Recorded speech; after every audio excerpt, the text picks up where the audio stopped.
me, I can't say enough about this guy. He's the reason why a lot of us come back, and he's the reason why you guys come back, because he does such a great job with young men and kids and all sorts. He's got a nice sense of humor. He's a little sensitive about his age right now, as you guys can hear. But other than that, he's a great guy. The one thing I have to say to you guys is I have to really give you guys a shout out, so to speak, to the parents here. Because you guys have brought your kids to a camp to get better in the time we're in right now with this recession going on. And you guys deserve to be commended for all that stuff as well. The time you put into these kids, the time you put into your own children and other children, as far as being a Pop Warner coach or a Pee Wee coach, is invaluable. And you can't get enough of that stuff. And to have the ability to bring them to a place where you can be coached up by some of the best, some of you guys that's been here before, with some of these NFL coaches who I've learned from and stole from as much as I can, you now have the same ability that I had 10 years ago. To be around a guy who's played in the league for 8 years and to get the wealth of knowledge that he has as far as being a player and how to get it done and how to be successful, you can't put a real mark in that type of stuff. That's great. And I just found out Hezekiah is a graduate from Ryan. I'm pretty excited about that. That may be the next Raheem Morrison 10 years from now. And I don't want to be the youngest head coach forever. Let's make him the next youngest head coach. But with that being said, to the young men here, to the young guys here, everything you do from now on to this point, you're going to be judged on. Right now, we're talking about high school coaches, we're talking about college coaches, we're talking about everybody around you, professional coaches, whatever. Your attention to detail and how you execute everything that you're told at these camps is the most important deal. It's not going to be the same thing that your coaches told you. It's going to be something different. It's going to be different instruction for you guys to follow. And it doesn't really matter. There's no right or wrong way. There's a million ways to skin a cat. You heard that before. But when you get back to your coaches at home, you listen to their instructions and do exactly what they're saying. It's your ability to follow instructions in life, on the field, in the classroom, and everything else. And that's the most important thing that you get from this camp, realistically. You come here and you learn different techniques. You may not take them all with you. You may take some. You may take one thing and stick with you forever. You may get a saying from somebody to stick with you forever. It may be right now me talking to you that stick with you forever. Who knows what it is? I know when I was growing up, I got a chance to meet Muhammad Ali. I never forgot that day. Not comparing myself to Muhammad Ali by any means, but I got a chance to meet him. And I'll never, ever, ever forget that meeting. For you, it may be meeting the professional that played in the league for 8 years, that you'll never, ever forget, that coached you hands-on that day in camp. And that ability to do that is what's important to us, important to everybody here. I just want to say congratulations to you guys, and thank you for coming out, and I really do appreciate it. And if anybody had any questions for Raheem Morris, you're more than welcome to take it. I got Byron Leftwich in here, who's been around who's been around, went at Jacksonville, came to us with Pittsburgh last year, played some 2 great games, which was actually Coach, step out for a minute, raise your hand. It's actually coached by him last year when he was in transition, when he hurt his ankle. They went to Pittsburgh, got in the games, and played well for him. And I also have a young man named Josh Johnson, the guy we drafted from a year ago. All right. I wanted those 3 veterans to compete their butt off, to make one of them come out of these OTAs and mini camps and become the starter. I drafted Josh Freeman to be our future. He's the guy we're gonna ride and die with at some point. Not right now. I hope not. If he is the best guy, then they're gonna force the issue. They're gonna force my hand, and I have to make that decision when it comes. But I want him to grow up kind of like Phillip Rivers grew up. With a guy like Drew Brees being there, and hopefully I get a situation where I can trade away a quarterback and put a guy in and get value for him, yada, yada, yada, and we can grow that way. But I want one of these guys to win the job. And just give you a little more information. Anybody in the media here? No, good. Byron Leftwich right now is leading the pack. He's kind of stepped up. He has a certain swagger. He can control a huddle. He's won games in this league before, and he's doing well. Luke McCown will probably be in second right now. He is absolutely growing up. He's showing the ability to lead a huddle. He's forcing a little bit, but he's doing some good things. And that's kind of direction we're going to quarterback. Josh Johnson had his best day on Thursday. I texted him this morning, told him, hey, man, you need to come in and have more days like that, be consistent, put it together, follow instruction, young cats, and so you can have it, be ready to go. And Josh Freeman is making it hard on us all, because every time he throws a strike down the field, we look at each other and we go, that's not the plan, but, it is what it is. That answer your question? Yes, sir. Plexico is really a ghost, He's a great player. We all know that. He can play well, but he has to get his issues off the field taken care of first. And that's a lesson to you all. That's a lesson to our guys here right now. You got issues off the field, whether it's classroom, whether it's an injury, whether it's something to do with illegally related, it's all the same. That's what you got to realize. It doesn't matter how you're off the field, you're off the field. And you really can do nothing about it. So I can talk about them all day. We all know he's a great player.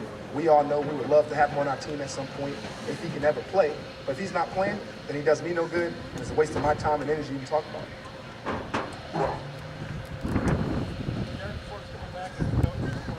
it. He will be back. I don't know if he's going to come back as a coach. He will be back at some capacity. We talked about it during that dreadful day of cutting Derek Brooks, where nobody wants to be the guy to do that. But he's going to come back some capacity. He's too good of a leader. He's too good of a man. He's too good in this community. He's probably one of the best people I've ever met in my life, besides Jig. But he is an awesome guy, that we've all came to love. I wouldn't be in the position that I'm in right now without Derek Brooks, and he knows that. Actually playing his golf tournament tomorrow, going to his charity event tonight.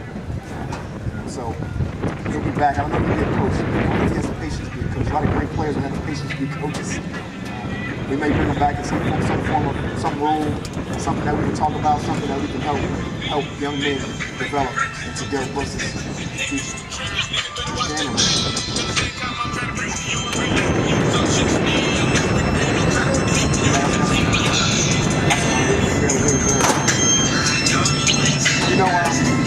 When you become a head coach, the funny part about it, you become hands on everything.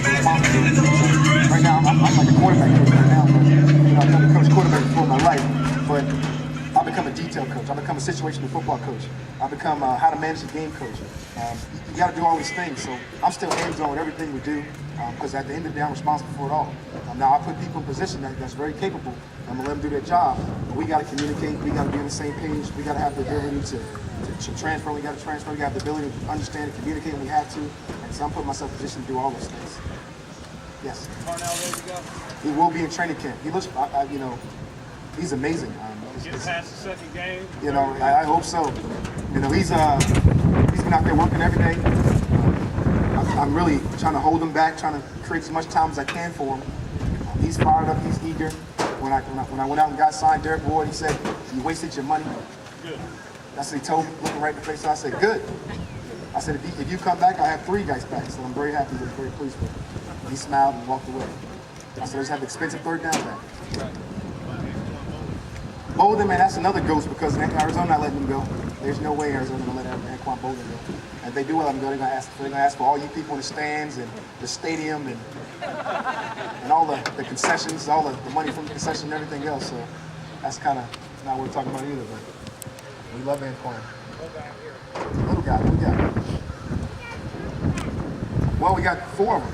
We got Ernest Graham from Florida, who's a tough, hard-nosed, 4-yard cloud of dust type of guy that'll shock you and wants to get on the open grass. We signed up Derek Ward from the Giants, who was a part of that smash and dash combination out there with those guys last year. He's come in kind of an Ernest Graham type of guy with a little more burst, has nice wiggle, has great hands out the backfield. And then Cadillac. They have Cadillac, who's been around for a couple years. I won our #1 draft pick. When he's healthy, he's for lack of a better word, he's a good player on wheels. And then we have Peanut. Young guy came in as a free agent. He walked in there with a hope and a dream. Got $1,000 to come down on his visit. Made the team, made the practice squad, became a Pro Bowl punt returner. Defined his role on offense, and he's a heck of a guy at the backfield, a heck of a guy that runs his own scheme. He's a pretty good player.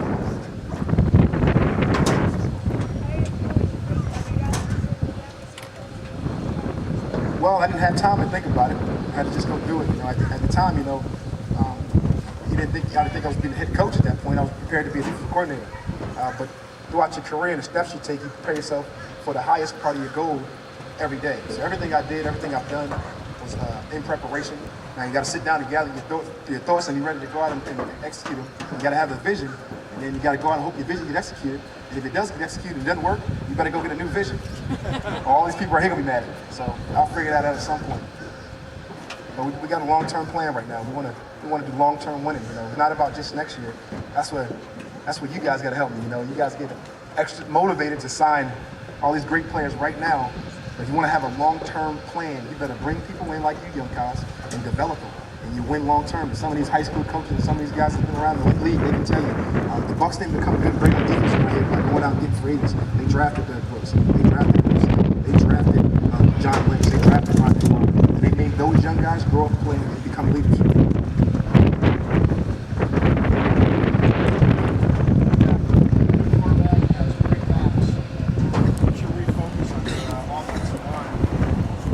On On the offensive line, you got a young stud by the name of Davin Joseph that we drafted first round a couple years ago. At center, we got a high-priced free agent by the name of Jeff Vane, who's really talented. You got a hard-nosed, hardcore right tackle by the name of Jeremy Trueblood from BC, who's been in the league 2-3 years. On the left side, you really got one of those peanut type stories in Donald Penn, who's a very talented player, can block anybody in this league. We don't hear about the rushing, just dominating us off the right edge. Right now, we got a troubled left guard. They're going through some issues right now. But we drafted a guy, Jeremy Zutai, who everybody's pissed off about last year because you drafted a guard, you didn't need him, but now you need him, and that stuff shows up. So we got a pretty solid front line, pretty solid. You know, they got a chance to be great. You got to let them go out and perform and do it. And now we're looking for backups and depth because you know in this league you need depth.